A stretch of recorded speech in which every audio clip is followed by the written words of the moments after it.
الحمد لله نحمده ونستعينه ونستغفره ونؤمن به ونتوكل عليه ونعوذ بالله من شرور أنفسنا ومن سيئات أعمالنا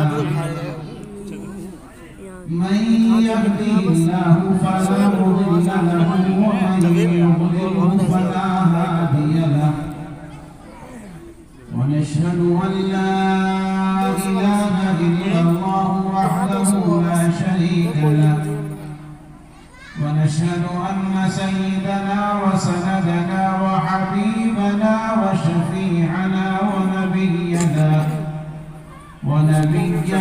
ومولانا محمدا عبده ورسوله صلى الله تعالى عليه وعلى آله وأصحابه وبارك وسلم تسليما كثيرا أما بعد فأعوذ بالله من الشيطان الرجيم بسم الله الرحمن الرحيم إنا نحن نزلنا الذكر وإنا له لحافظون وقال الله عز وجل في موضع آخر إن هذا القرآن يهدي للتي هي أقوم وقال النبي صلى الله تعالى عليه وسلم إن الله يرفع بهذا الكتاب أقواما ويضع به آخرين صدق الله وصدق رسوله النبي الكريم رب اشرح لي صدري ويسر لي أمري واحلل عقدة من لساني يفقهوا قولي رب زدني علما يا رب صل وسلم دائما أبدا على حبيبك خير الخلق كلهم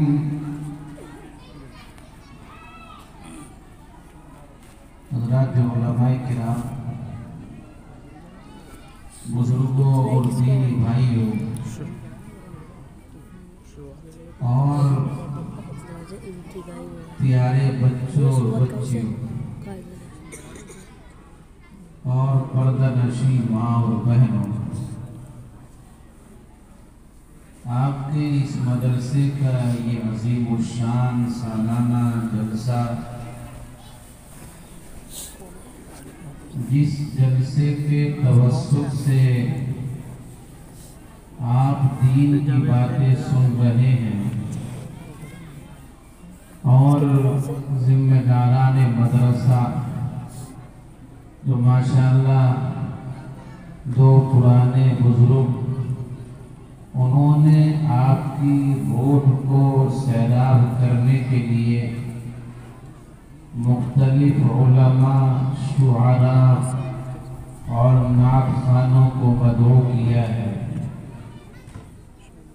وہ آپ کے سامنے دین کی باتیں آ رہی ہیں، آتی رہے گی۔ ماشاءاللہ آپ ہی کے بستی کے ہونہار قاری محمد ساجد صاحب نے قرآن کریم کی تلاوت کر کے اس مجلس کو معطر اور نورانی بنایا، اور اس کے بعد میں نعت خواں قاری خوشدل صاحب نے آپ کے سامنے اشعار پیش کیے، اور اس جلسے کی نظامت کر رہے ہیں عزیزم مفتی وسیم احمد صاحب سلمہ، جو اسی بستی کے رہنے والے ہیں۔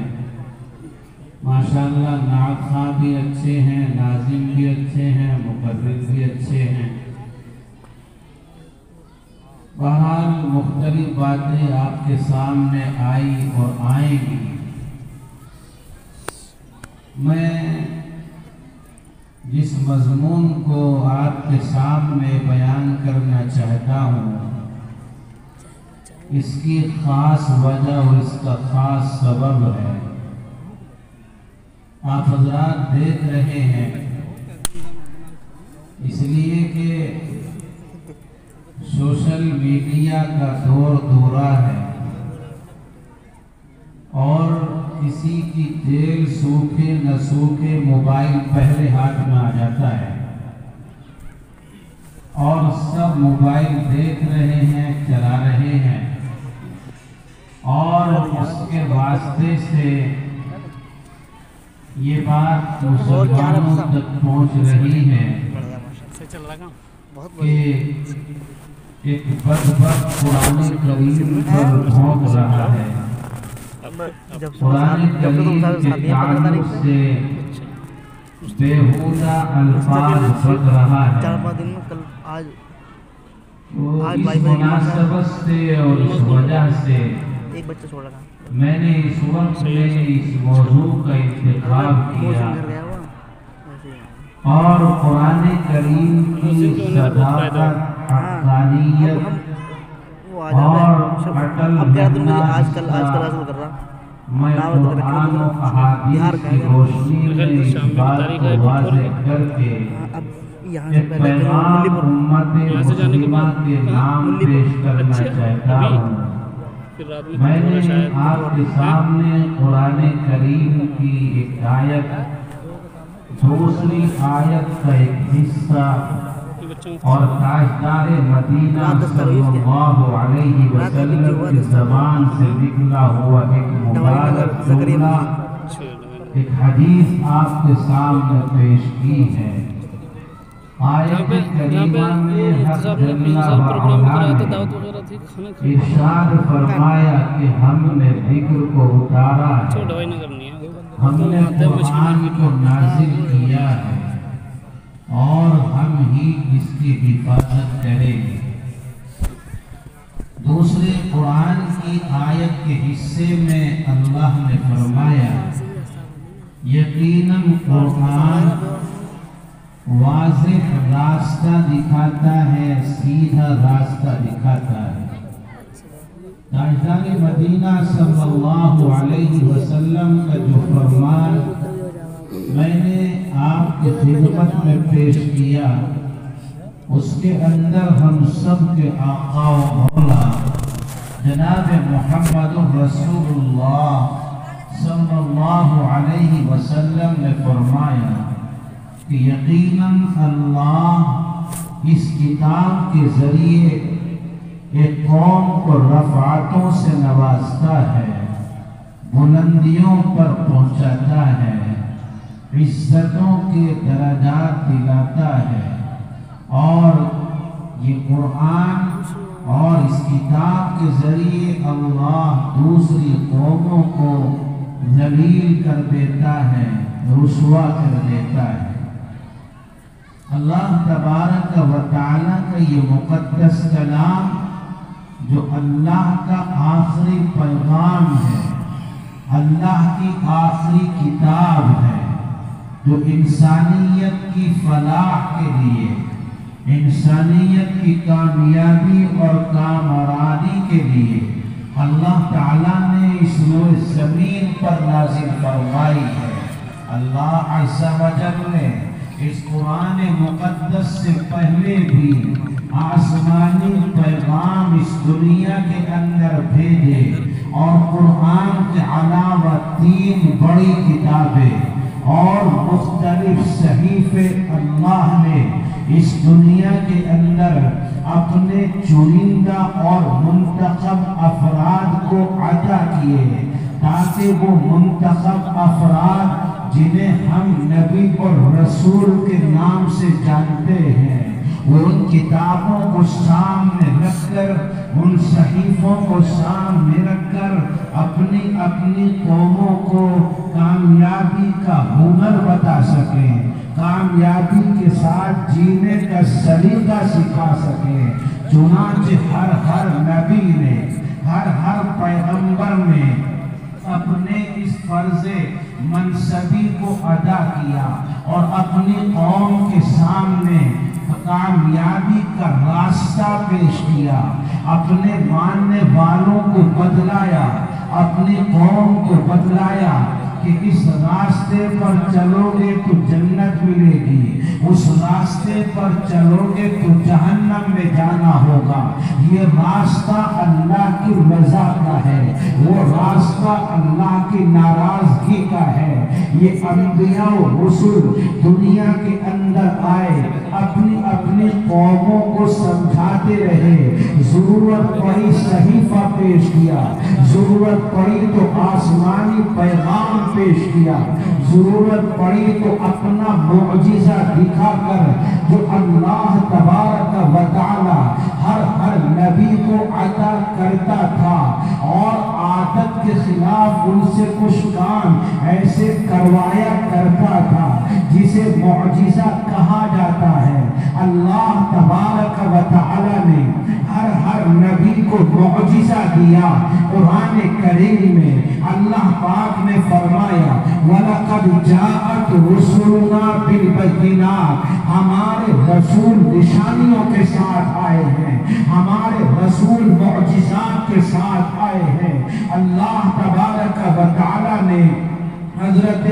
موسیٰ علیہ السلام کو بڑا معجزہ عصائے موسوی کا دیا، ہاتھ میں وہ لاٹھی تھی، زمین پر گرتی تھی تو اشتہا بن جایا کرتی تھی۔ اللہ پاک نے حضرت موسیٰ کو ید بیضا کا معجزہ عطا فرمایا، ہاتھ باہر ہے تو عام ہاتھوں کی طرح ہے، اپنے بغل میں دباتے باہر نکالتے، وہ منور ہو کر کے نکلتا تھا، روشن ہو کر کے ظاہر ہوتا تھا۔ حضرت عیسیٰ علیہ السلام کو اللہ پاک نے احیاء موتیٰ کا معجزہ خاص عطا فرمایا، اور مختلف نبیوں کو مختلف معجزات اللہ پاک نے عطا فرمائے۔ اللہ پاک نے ضرورت پڑی تو اپنے نبیوں کو کتابیں بھی عطا فرمائی، اپنے نبیوں کو قانون کے لیے چھوٹا سا کتاب بھی عطا فرمایا،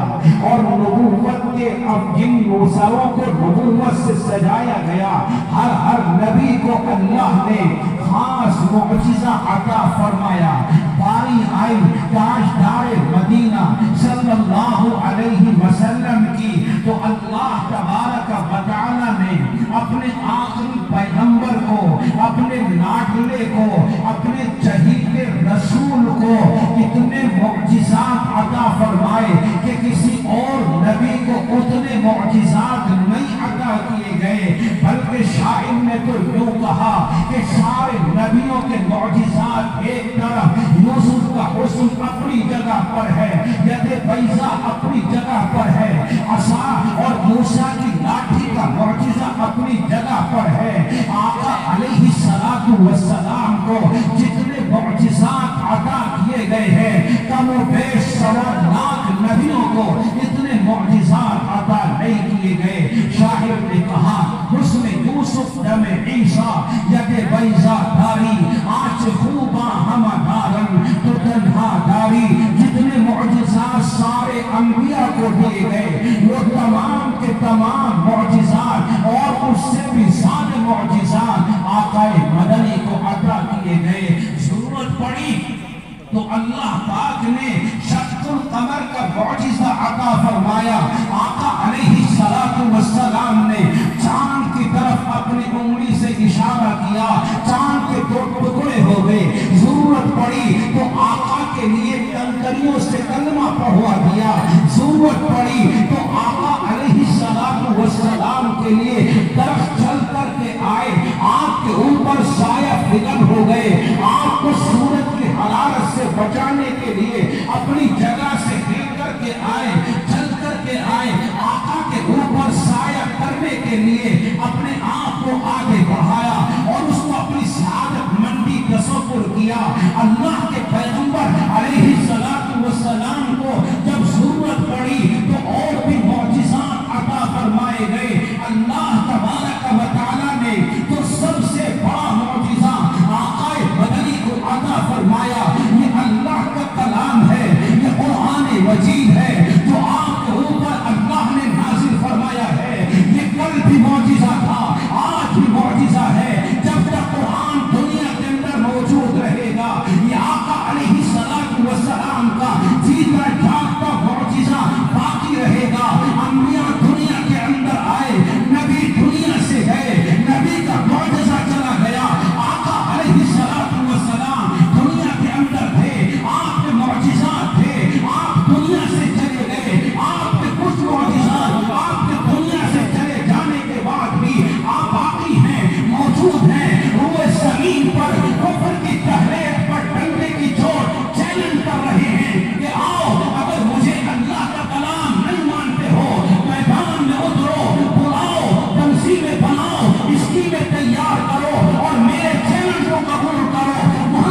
قرآن کی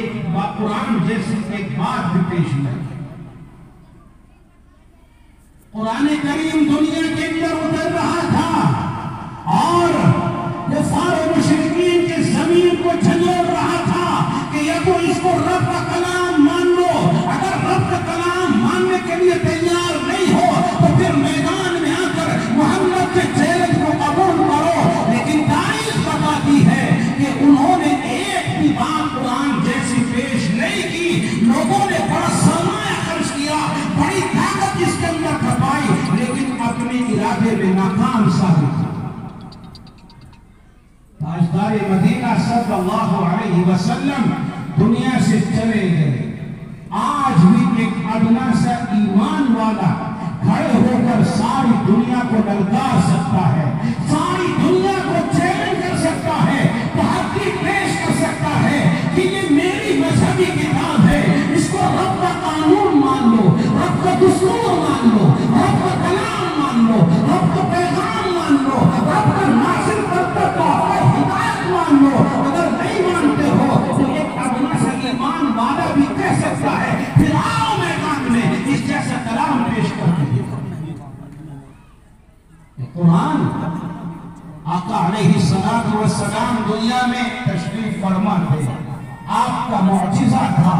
آج بھی آپ کا جیتا جاگتا معجزہ موجود ہے. آپ پر فرماتے قرآن آپ کا معجزہ موجود ہے. میرے بھائیوں، اللہ تبارک و تعالیٰ نے اس آسمانی پیغام سے پہلے مختلف پیغامات اتارے اور مختلف کتابیں اللہ نے اتاری، لیکن اس قرآن کو اتارنے کے بعد چونکہ اس قرآن کو باقی رکھنا تھا قیامت تک، پہلی کتابوں کی طرح نہیں کہ وہ کتابیں دنیا میں آئی ایک خاص علاقے کے لیے آئی، خاص قوم کے لیے آئی، خاص دور کے لیے آئی تھی. اللہ تبارک و تعالیٰ نے ان کتابوں کے پیغام کو عالمگیر پیغام نہیں بنایا تھا، ان کتابوں کو قیامت تک کے لیے نہیں اتارا تھا. ان کتابوں کو دنیا میں آنے کے بعد ایک وقت میں ان کے پیغام کو ختم ہونا تھا اور وہ جو سکہ تورات کا چل رہا تھا اسے بند کرنا تھا. قرآن اتارا گیا. قرآن کا سکہ ختم ہونے والا نہیں ہے،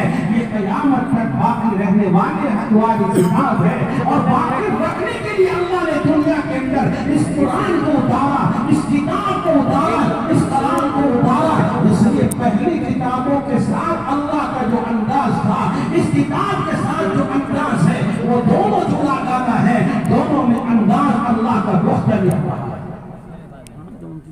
اللہ نے قرآن کو اتارا، قرآن کو اتارنے کے بعد اعلان فرمایا اِنَّا نَحْنُ نَزَّلْنَا الذِّكْرَ وَإِنَّا لَهُ لَحَافِظُونَ. ہم ذکر کو اتارنے والے ہیں، اس کی حفاظت ہم ہی کریں گے. نبیوں کے اوپر اس کی حفاظت کی ذمہ داری نہیں ہے، نبی اور رسول کے اوپر اس کی حفاظت کی ذمہ داری نہیں ہے. اللہ کا کلام ہے، اللہ ہی اس کا محافظ ہے. میرے بھائیوں، اللہ نے حفاظت کا جو ذمہ دیا ہے وہ کسی خاص آیت کا نہیں ہے، کسی خاص سورت کا نہیں ہے. الف لام میم سے لے کر من الجنۃ والناس تک جتنا بھی قرآن کا حصہ ہے، جتنی بھی قرآن کی آیات ہیں، جتنی بھی قرآن کے حروف ہیں، جتنی بھی قرآن کی حرکات و سکنات ہے، ایک ایک چیز کی حفاظت اللہ کے ذمہ ہے. یہی حفاظت کا ذمہ جب اللہ نے لیا تو ہر دور کے اندر قرآن کے اندر تبدیلی کرنے والے، قرآن کے اندر تحریف کرنے والے، قرآن کو مٹانے والے کوششیں کرتے رہے، سعی کرتے رہے، لیکن اپنی کوششوں میں ناکام ثابت. آج بھی ایک بدبخت قرآن کے اوپر بھونک رہا ہے، کہتا ہے جب بھی اس آیات قرآن کے ختم کر دی جائیں وہ دہشت گردی کا پیغام پیش کرتی ہے. ارے حرام کی اولاد اپنے باپ سے پیدا ہونے والا نطفہ نہیں ہے، ناجائز نطفہ ہے. قرآن کریم اللہ کا پاک کلام ہے، ایک ایک حرف، ایک ایک آیت امن و آشتی کا پیغام پیش کرتا ہے، امن و سلامتی کی دعوت دیتا ہے. قرآن مذہب کی بنیاد پر امن و آشتی کے پردے کو چار کرنے کی اجازت نہیں دیتا، دہشت گردی کا سبق نہیں پڑھاتا، اتنا سور ہے کہ اس جیسے بدبخت کو انجام تک اور کردار تک پہنچانے کا سبق ضرور پیش کرتا ہے۔ میرے بھائیوں، قرآن کریم پر ہر دور کے اندر بھونکنے والے بھونکتے رہے، قرآن کے ایک حرف کو نہیں بدل سکے، قرآن کی ایک آیت کو نہیں مٹا سکے، اور نہ انشاءاللہ مٹا سکیں گے۔ مجھے شکوہ غیروں کا نہیں ہے، جو قرآن پر بھونکنے والے ہیں ان سے شکایت نہیں ہے، شکایت اپنے قوم سے ہے، اس امت مسلمہ سے ہے، جو قرآن کو اپنے رب کا کلام سمجھتے ہیں، اپنے مذہبی کتاب کا پیغام سمجھتے ہیں۔ شکوہ ان سے ہے، شکایت ان سے ہے، اور وہ شکایت یہ ہے، وہ شکوہ یہ ہے کہ آج قرآن کا ماننے والا قرآن کو چھوڑ بیٹھا ہے، قرآن سے اپنا رخ موڑ بیٹھا ہے، قرآن سے پہلو کہیں اختیار کر رہا ہے۔ آج کا مسلمان جو قرآن کو رب کا کلام مانتا ہے، رب کا بھیجا ہوا پیغام مانتا ہے، اپنی مذہبی کتاب اس کو سمجھتا ہے، ہر ایمان والے کا یہی عقیدہ ہے۔ اس ایمان والے کا حال یہ ہے کہ اکثر ایمان والے قرآن پڑھنا نہیں جانتے، قرآن پڑھنا ان کو نہیں آتا، اور مسلمان ایک ایمان والا ہو کر قرآن پڑھنا نہ جانے،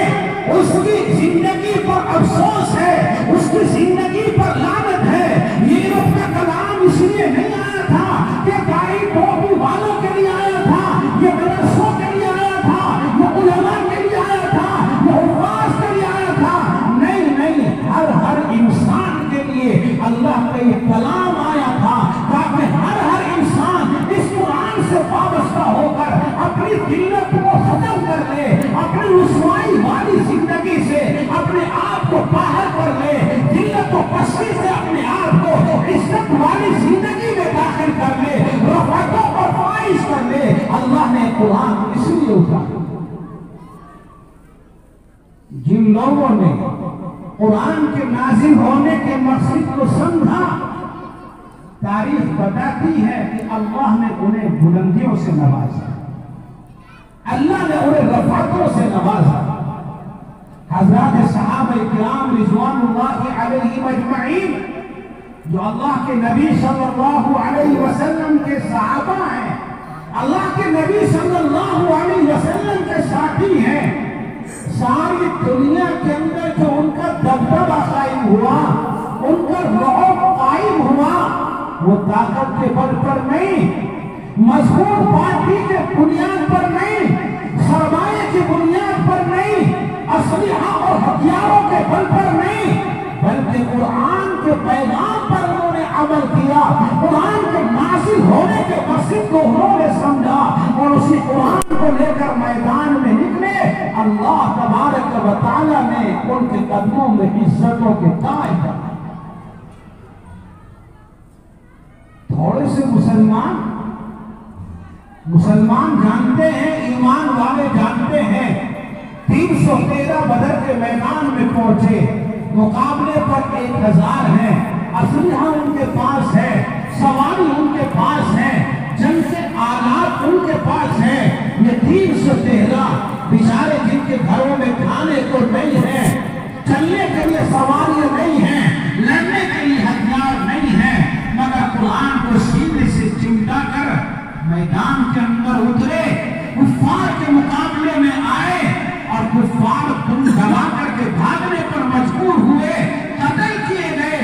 اور اپنا سامان کے وہاں سے بھاگے، اور اپنی غربت انہوں نے کروائی۔ ہر میدان کے اندر آپ کو یہی نظر آئے گا، تعداد میں کم تھے، اسلحہ کم تھا، طاقت کم تھی، مگر پھر بھی اللہ تبارک و تعالیٰ نے انہیں بلندیوں سے نوازا، انہیں رفعتوں سے نوازا۔ آج مسلمانوں کی تعداد کثیر ہے، لیکن میرے مصطفیٰ نے ایک موقع پر فرمایا تھا کہ ایک دور آئے گا کہ مسلمانوں کی کوئی حیثیت نہیں ہوگی، مسلمانوں کی کوئی حکومت نہیں ہوگی۔ آقا نے فرمایا تھا غصاء کا غصاء السیل، پانی کے اندر بہتے ہوئے تنکے کے مانند ہوں گے، پانی میں ابھرنے والے، چھان